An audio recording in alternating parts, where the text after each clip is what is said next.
Hi, welcome to this series called Callejones de la Ciudad Podrida, Alleyways of the Rotten City. We're going to be dealing with the development of the punk scene in Medellin, Colombia. We're going to talk about some of the differences with the many punk scenes around the world, and we're going to talk about the relations that the local scene has established with many other scenes around the world, the influence that these relations has had, and the changes in that scene. The most important thing is that we approach the punk scene as a living thing. Punk is a living culture for us.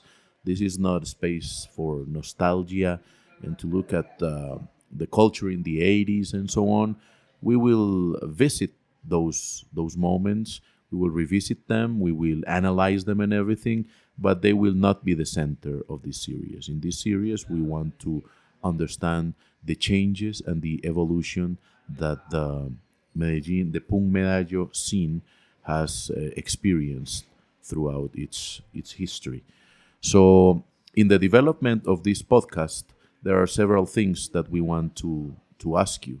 We want to establish communication with the people, so if you want to make contact with us, please feel free to communicate. Send us whatever messages and whatever suggestions you consider to be necessary and relevant for the podcast. Also, please look for us in the social media. Any interaction will be welcome.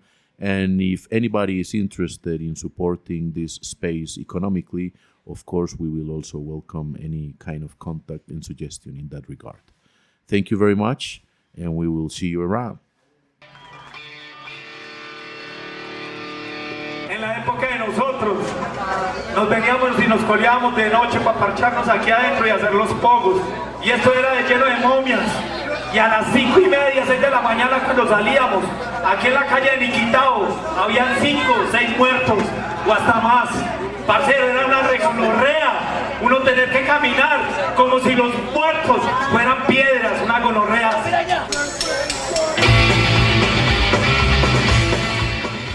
Callejones de la Ciudad Podrida, Alleyways in the Rotten City.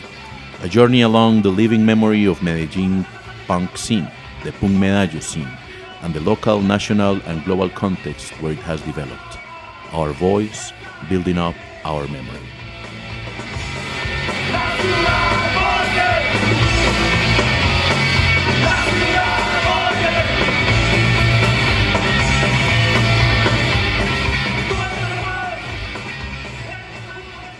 Hello and welcome to Callejones de la Ciudad Podrida, Alleyways in the Rotten City. This is our new podcast. This is our first episode, and there's something very special with this episode, and it is we will have a playlist. We will release a playlist with every episode that will work as some kind of a compass that will guide us through our journey along the music history, not only of Medellin's punk scene, but the influences it has had. So please check the playlist that you will find in the text in this publication, and follow it, and of course any kind of interaction will be always welcome. So hi, I'm Vito. I'm from Medellin, Colombia, and this is the first episode of a podcast that we're beginning now that is called Callejones de la Ciudad Podrida. It's like alleyways in the rotten city. And it refers to the punk rock scene in Medellin, in my city. This may be a little bit too explicit and too narrow for some people, maybe. But I think it also illustrates what has been the experience of punk rockers in many other countries in Latin America and in many other places. So basically, my idea is that punk has become a global culture. It is no longer something that belongs to the United States or to England. And Medellin is a good example of that. We have something here that we call the Punk Medallo scene. Punk Medallo is the way we say it to punk. Rather than saying punk with the American pronunciation or with the English pronunciation, we say punk, just like Spanish pronunciation. And Medallo refers to Medellin, my city. So today we will begin with some kind of a background so that we become familiar with what has been the experience here. Rock and roll was some kind of a symbol, some kind of a new beginning for the Western Hemisphere. After the big crisis of the Western society in the first half of the century, which generated the two world wars, the biggest empires were in a deep crisis. That is England, France, and Germany. And the United States were rising, as well as the Soviet Union after the Second World War. So they generated what they called the Cold War, and rock and roll appeared in the middle of that context. The situation here in Colombia was very different. If we compare the situation in Colombia and in Europe and in the United States, it was very different. I mean, Europe and the United States were in the middle of war for the first half of the century, and that situation was, it generated a big crisis. It was a difficult context for these societies. Here in Colombia, the situation was the opposite. We had been fighting for the first part of our history during the 19th centuries. There had been many civil wars, but the last civil war was until 1903. It was called the 1,000-day Civil War, the 1,000-day War. And after that moment, Colombia had been in a relative peace. So it was only until the end of the 1940s that this peace ended. So the situation was very different from the one in the rest of the world. In the rest of the world, when rock and roll first appeared, it somehow represented a new beginning after war. It was like the post-war, a symbol of post-war power and hope. Here, it played a different role because we were in a different situation. First, I will give you some context about the city of Medellin before I tell you a little bit about what that situation was. Medellin is the capital of Antioquia. It became the capital of Antioquia in 1826. It's in the northwest area of Colombia. Its economy is basically based in commerce and industry, or at least it was until the 1940s. Its politics are basically conservative and very Catholic. It has led two important colonization processes here in Colombia, which have been very important in the generation of its identity. The first one it was aimed at the southern Midlands. It was during the 18th and 20th centuries, and the most recent one started at the beginning of the 20th century, and it was aimed at the tropical lowlands. In Colombia, as I was saying before, there was a relative peace during the first half of the 20th century, but in the 40s and 50s, war started. And there was something that we refer to in a very general way as la violencia, the violence. It was a period in which the two main political parties, liberals and conservatives, were fighting each other in a civil war after the assassination of the liberal candidate to the presidency, which was Jorge Eliezer Gaitán. It was in 1948. After that, there was a civil war. The civil war ended in 1953, when there was a coup d'état. It was given by Gustavo Rojas Pinilla, that was the name of the general who led it, and it ended in 1957 after the two parties signed a treaty called El Frente Nacional, the National Front, a very illustrative name for those in England who know what the National Front is.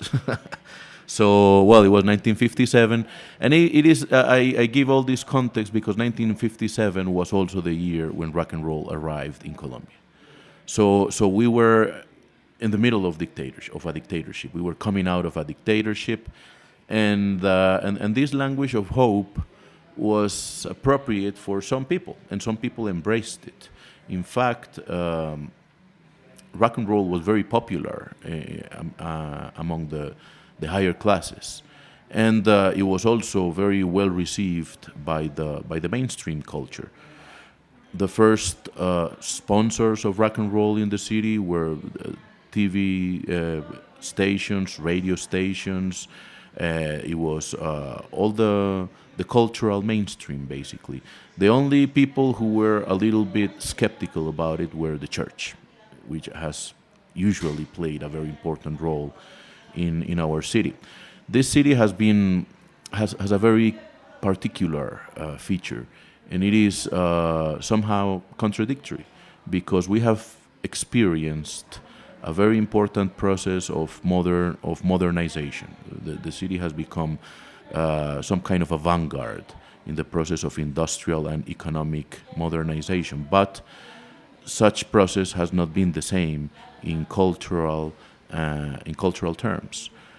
We have been very conservative in cultural terms, and one of the main reasons for this conservative approach on culture has been the influence and the role of the church, a very important role in our culture. This role generated something, or helped generate this conservative approach on culture, helped generate somehow of some kind of a stereotype which has been associated with the Paisa identity. Paisa is the word that we traditionally use to refer to people from Antioquia, this area of Colombia. Traditionally, the Paisa identity was referred to some people from a certain area, it was a geographic identity, but it also included certain cultural features. It excluded blacks, it excluded mestizos, mulattos, zambos, or Indians. Basically, it excluded all the others in ethnic terms, and also excluded free thinkers and atheists and those who were outside these ideals proposed by the Catholic Church. So it excluded free thinkers, atheists, vagrants, prostitutes, beggars, those living in concubinage, illegitimate children, and all of those basically who threatened the morals and the ideology surrounding this Antioqueñidad. This is a very important thing because all of those who were basically excluded and who came from these lowlands, from these territories of exclusion, also became part of the city. And they came here and they settled in the peripheral areas of the city. So those traditionally excluded from other areas of this state, this province, became also excluded inside the city. And those social circles and those populations were the ones that punk rock came from. So that is why it is an important thing. Well, so let's go back to punk rock after and to rock and roll after this historical context. As I said before, rock and roll arrived in the city in 1957. It arrived via the radio and the movies, basically. Some movies with Elvis Presley and these kinds of actors, or Bill Haley and the Comets, were very popular in the city. The first concerts and parties were in clubs, in country clubs. The first people to embrace rock and roll were people from the highest classes, because they were the ones who had access to rock and roll music. They were the ones who could travel to England or to the United States and bring some of the records, or who knew some people over there and could import this music, which was not accessible here. The first massive festivals that were done in the city were supported by the private industry, and they faced resistance from the church. The first massive rock and roll festival in the city was called Milo a Go-Go. Well, Milo or Milo is a brand that it's a chocolate beverage by Nestlé. It's very popular here. So having the name Nestlé after the organization of this concert gives an idea of the kind of corporate support that rock and roll had at first. It proposed, so that the mainstream culture also proposed some mainstream identities associated with rock and roll. So kids were named after some brands that were important in that corporate world back then in the 60s. Boys were called Coca-Colos and girls were called Colcanitas. And this was Coca-Cola and Colcana were two brands of sodas. So they were associated with these brands. And they were also called Chicos Gogo and Chicas Yeye, which were some names also associated with the rock and roll music in English. I mean, groups like the Beatles were always saying go, go, and yeah, yeah. And this was like some translations that the radio DJs were doing here in our context. These were the first identities and the first subjectivities associated with rock and roll. In terms of the aesthetics, the kind of rock that arrived in the city at first was associated with a radio show called El Club del Clan. El Club del Clan was a show that was inspired in other similar radio shows that started in other countries, such as Mexico, such as Argentina, and Puerto Rico. And there were many new stars were like being born in that context. These new stars were basically doing Spanish versions of some of the rock and roll hits from the United States. They were doing Spanish versions of artists such as Paul Anka or like Neil Sedaka and these kinds of musicians. They were doing Spanish versions of that, and that became a very important thing here in Colombia, especially in the radio and on TV. And the radio was also beginning to develop an interest in the youth audience. So there some new radio stations appeared at that moment, which were aimed exclusively at the younger audience. This situation was basically like that until the late 1960s. The involvement of the radio and the mass media helped spread the word about rock and roll, and people in the poorest neighborhoods already knew about rock and roll by this moment. So new people, a new audience started following this music, and new subjectivities began being associated with it. At first, it was basically Coca-Colos and Colcanitas, but then came hippies, and hippies were a different thing. Hippies escaped that control of the media, and especially that control by the church, because they were involved in different uses of their own bodies, and because they were associated with other groups in the city that didn't have a very good reputation in that among those people from the mainstream culture. This included the Nadaístas and the communists, basically. The Nadaísta movement was a vanguard movement that was very important here in Medellin and in Colombia in general. It was basically associated with literature, but later it became associated with some forms of plastic and visual arts. It started in 1958 when they released their first manifesto, and the most important author there was Gonzalo Arango. They were very close to the rock and roll movement, so close that they even wrote songs for some of the bands that were popular back then. Such was the case of Los Yetis. Los Yetis was one of the most popular rock and roll bands from the 60s, and they had a very famous song called Aquí vienen los peluqueros. It was like Here Come the Hairdressers. And there was a metaphor there, because long hair among young men was seen as an evidence of as a rebel spirit or something like that.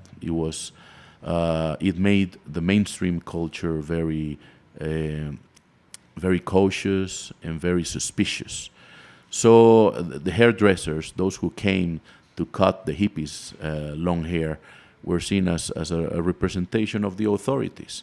And this was the kind of discourse that was being generated by rock and roll artists back then. And that's why they were beginning to face some kind of skepticism by the mainstream culture, because they were they were becoming some kind of a danger for the good boys of Catholic Church. There was also a big influence of the communist movement because there was a big influence of the Cuban Revolution after 1960, and it meant an important influence within young people, especially from the poorest neighborhoods. And there was some kind of a division of the church in those days. In 1968, there was a very important conference of the church here in which some kind of division took shape. It was called the Golconda Group, and it was associated with something that they called liberation theology. It was a group of left-wing priests who started supporting the popular movement in the city.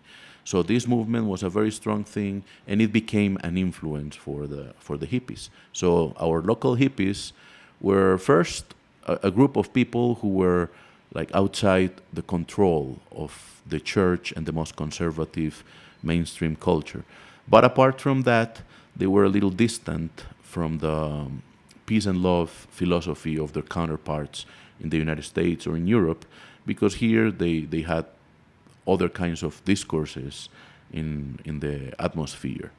The hippie movement reached its heyday in 1971 with the Ancon Festival. For many people, Ancon Festival was some kind of a local Woodstock festival. It's a pretentious comparison, but in the memory of the local rockers, that's what it is.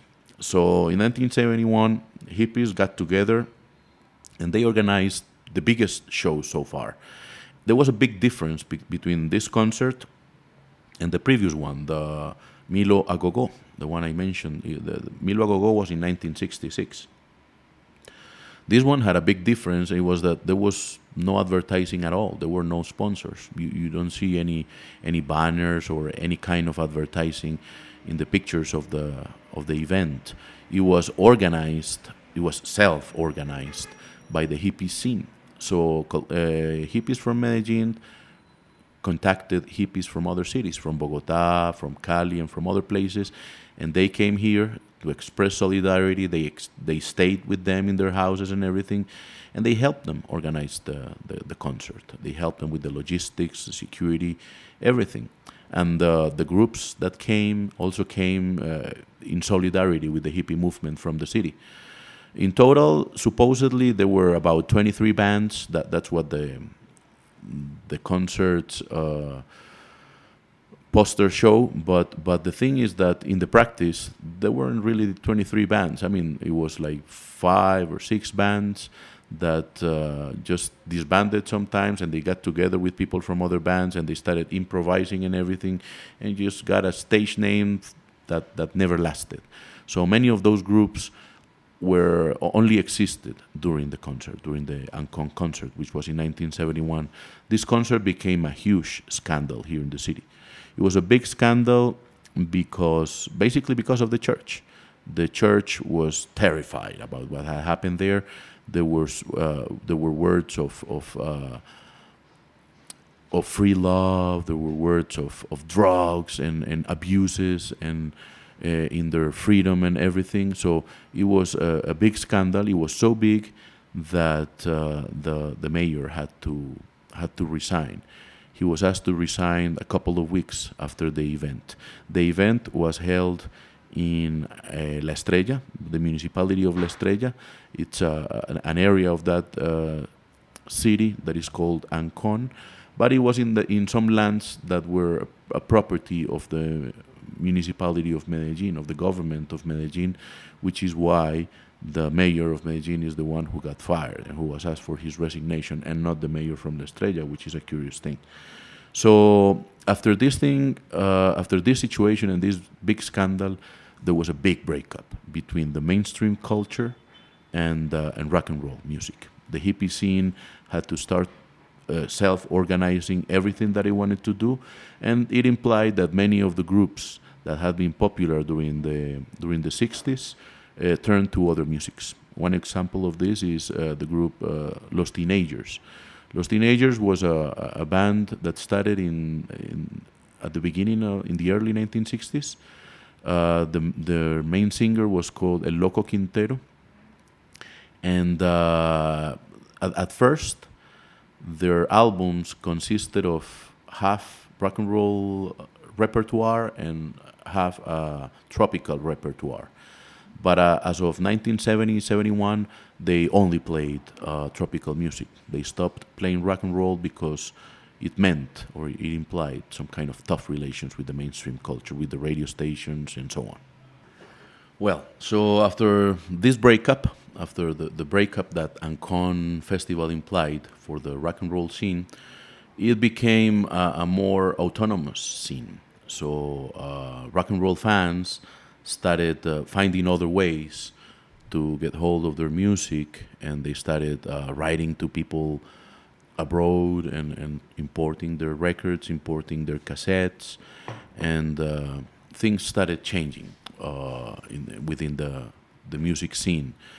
Also, the taste that was characteristic of this first scene, because they started developing a bigger interest for other kinds of music, other kinds of rock and roll, heavier rock and roll. One consequence of the breakup between the mainstream culture and the rock and roll scene was that during the 1970s, basically there was no discography produced in the city, no rock and roll discography.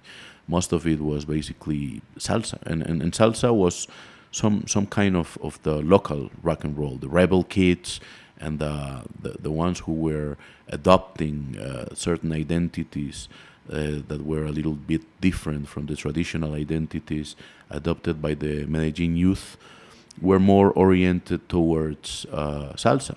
Groups such as Fruco y sus Tesos are very representative of this time. Their appearance and their style was close to that of rockers, but not the kind of music they played. So the rock and roll scene and rockers in general just had a much lower profile during the 70s. Only one band in Medellin recorded an EP. It was like 3-4 songs in 1975. I think the name was Tiempos Modernos. I'm not really sure of the name of the band. I think that was the name. But that was the only band. And, well, that is a big effect. So, but anyway, rockers were basically following their music through this circuit that they had created among themselves, and also through some radio shows that were still playing rock and roll music. There were no radio stations that played exclusively rock, but some radio stations had some programs in which they could include rock and roll bands. For example, they had some kind of competitions here that were very particular. I remember the reference in one of my sources that mentioned a competition in a radio show between Camilo Sesto, a ballad singer from Spain, and Black Sabbath, completely different music, and Black Sabbath won, which was a very curious thing. So this was the kind of scene that was left in the city. Not many bands. It was a very reduced audience. Some of them were following the radio, and some of them were generating a parallel circuit. This parallel circuit generated some new bands. Judas, for example, was one of the most popular bands during the 70s. And by the late 70s, a new generation of rock and roll bands appeared in the city. The main influence back then was heavier rock. For example, heavy metal, for example, speed metal, and these variations, these heavier versions of heavy metal that were already appearing in the scene, punk rock, and something that in general we refer to as vieja guardia, old guard. Vieja guardia is a generic term that we use here in the city to refer to basically rock and roll from the 60s and 70s. It includes psychedelic rock, it includes hard rock, it includes some forms of progressive rock, and it includes some early forms of heavy metal and glam rock. So we have generalized a term called vieja guardia, and basically those were the most popular forms of rock and roll among the scene of rockers. On the radio, the tendency was a little different. On the radio, the trend was basically to base their shows on what was popular in the United States and England. So the reference was the charts. So they had the American Top 40 and Top of the Pops as references. So that began generating some kind of a gap within the rock and roll scene.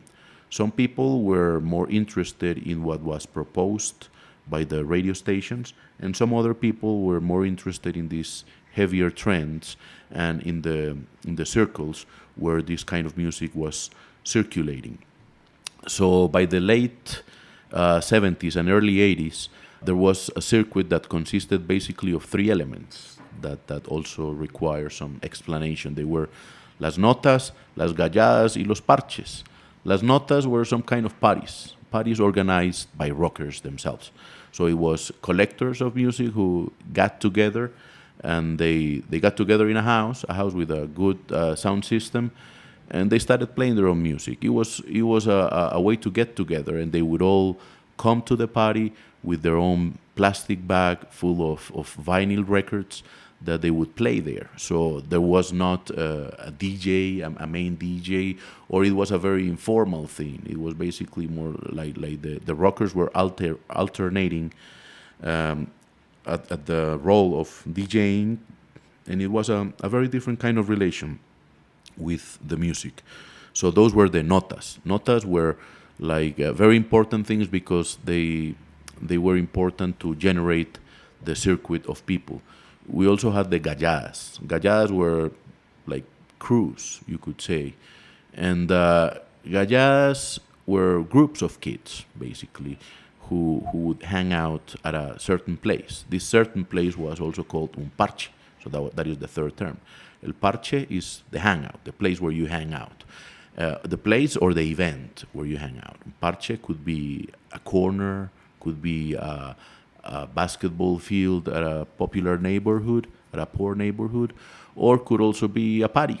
Una nota, for example, was called un parche too, or a concert was called un parche too. So these three elements of notas, galladas, and parches became like the center from which this scene started emerging in the early 80s. Galladas were very territorial. So tensions developed between them. Each one of them had a different interpretation of what these radical versions of music implied. For example, since there was a kind of a boycott on rock and roll from the mainstream culture, we didn't have much access to music magazines or to music videos or to literature regarding rock and roll history or to instruments associated with this kind of music and stuff. So many of the information that we lacked was basically invented, created by galladas as they were hanging out together. So they invented codes of what being a rocker meant or what being a punk meant. And they grew around very specific parches, very specific areas and hangouts in these peripheral territories. Especially the area where punk was the most popular was the western area of the city, around neighborhoods such as Castilla, 12 de Octubre, and Robledo. It was also popular on the other side of the valley, also in the north, which are the poorest neighborhoods in the city. But the place where it was most popular was the northwestern area of the city. These notas were important because they helped people organize around rock and roll and spread their music and their culture and their values, and to start getting together. This also generated a circuit that started feeling and creating some kind of a tension with the mainstream circuit. This tension was not also associated with the musical taste. but there was also a class discourse associated with it. So the music that was being played by the radio was called, in a very generic form, caspa, dandruff in English. This music, caspa music, was like the target that the underground scene, the one associated with these heavier forms of rock and roll, chose as its center of action. So this tension began developing, and it reached some kind of a climax in a very important festival that took place in 1985, March 11th. It was called La Batalla de las Bandas. La Batalla de las Bandas, the Battle of the Bands, was a big concert organized both by the main rock and roll radio station back then. Radio stations started appearing in the early 80s, rock and roll radio stations. So the main one, that was called Veracruz Stereo, was one of the organizers of this festival. And the other important organizer was like the biggest radio shop, the biggest rock and roll shop from here, record shop. It was called J&V Limitada, J&V Limited. These two companies organized the concert. The concert had basically, the parameter to organize the concert was basically showing different trends of rock and roll, but they didn't consider the tensions that were growing among the rockers here in the city. So it literally became a battle. And many of the bands, there were 8 bands scheduled to play that day, and many of those bands could not play. One of the attractions of the festival was that supposedly the most popular band would be recorded 7-inch single, but since there was this battle, no single was recorded, no record was recorded, and it generated a deeper gap between this the heavier rock scene and the mainstream rock scene. In the Battle of the Bands, I think there was a breakup between Caspa and what we could call, or what we have called here, rock subterráneo, or underground rock, that grouped, as I said before, metal, punk and hardcore, and vieja guardia, old guard. So it generated a split between this tendency that was like the circuit that had been created autonomously from the radio stations and everything. It split it with the caspa that was associated with the rock and roll music played on the radio, and from this split, from this breakup in 1985 is where the punk rock scene came from. But we will talk about that in our second chapter of this podcast that is called Callejones de la Ciudad Podrida. Well, we need to, when we talk about the emergence of the punk scene in Medellin, it is important to consider punk in different ways. If we consider it as a musical genre, then, well, punk first arrived in the city together with the rest of the world. So the first, for example, the first albums that were edited in Colombia were from 1978. For example, the first 2 albums by the Stranglers were edited by a Colombian record label, just to give an example. Or groups such as the Specials, for example, from 1979, were also released in the national market. And there were some bands. I said that the main trend within the rock and roll scene at that moment was heavier tendencies that included heavy metal and what we generically refer to as vieja guardia. But there were other trends. So there are 2 bands here in Medellin. One is called Pretexto and Complot. So these 2 bands, Pretexto and Complot, they were basically cover bands. No material was released by them, but they had some concerts that had an influence.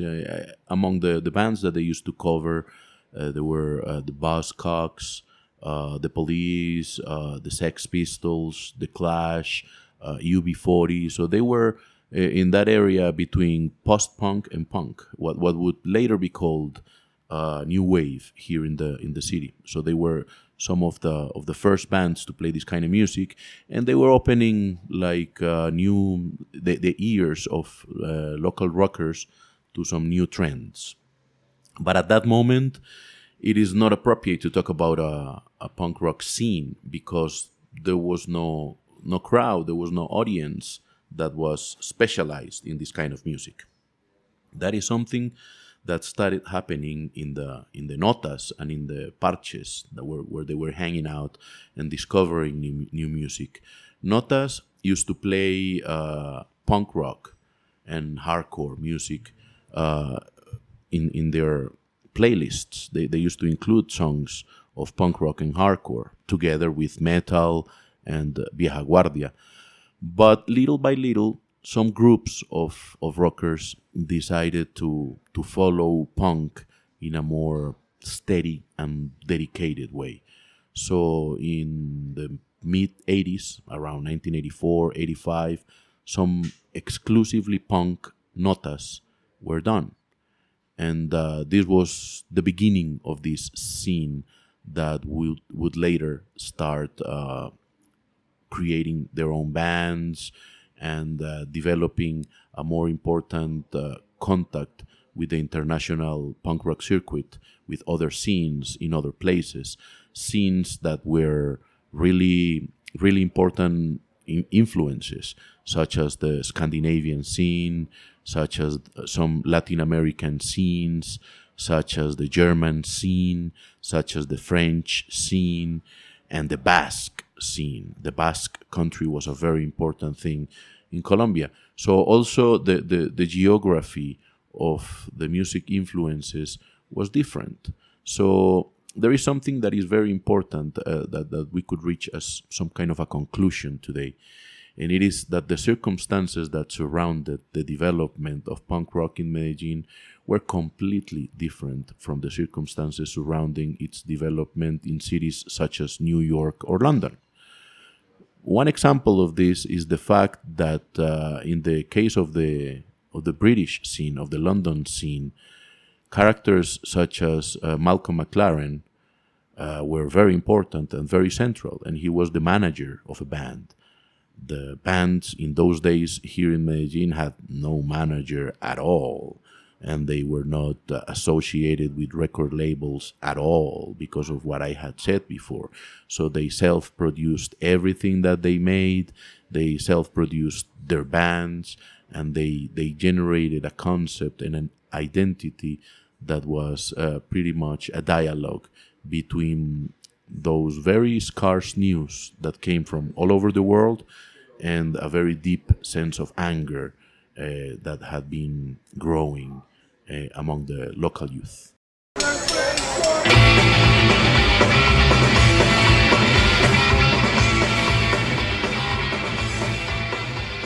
Well, and to close today's episode, the first episode of Callejones de la Ciudad Podrida, we want to share with you a playlist that will work as some kind of a compass that will help us move along this episode.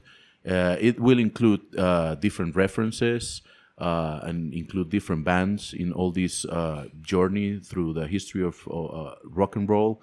We're going to have bluesmen such as T-Bone Walker. We're going to have the Rolling Stones, the Kinks, the Monkees, some of those groups that were famous in the 1960s.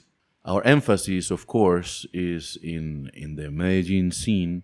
So many of the examples and lots of the soundtrack that we will share with you will not come from this Anglo-Saxon tradition. We will include, of course, some classic North American and English bands, but we will also include some Latin American examples of the development of rock and roll, such as Los Teenagers, or such as Harold, Los Oxford, Los Siderals, which are groups from Latin America, or Los Psychos, which has also become almost a legend worldwide. We will also check some of the Colombian music that has been part of this process. It will include bands such as Los Yetis, Los Flippers, La Columna de Fuego, Los Graduados, and some bands from the more recent underground scene in Colombia, such as Parabellum, Carbure, Gloucester Gladiator, Nash, Kraken, Danger, No, and Imagen. So there's going to be lots of music in this playlist. You will find it below the publication, and you will always be welcome with any comments and any interaction in our social media. Thanks a lot for joining us, and we will see you around.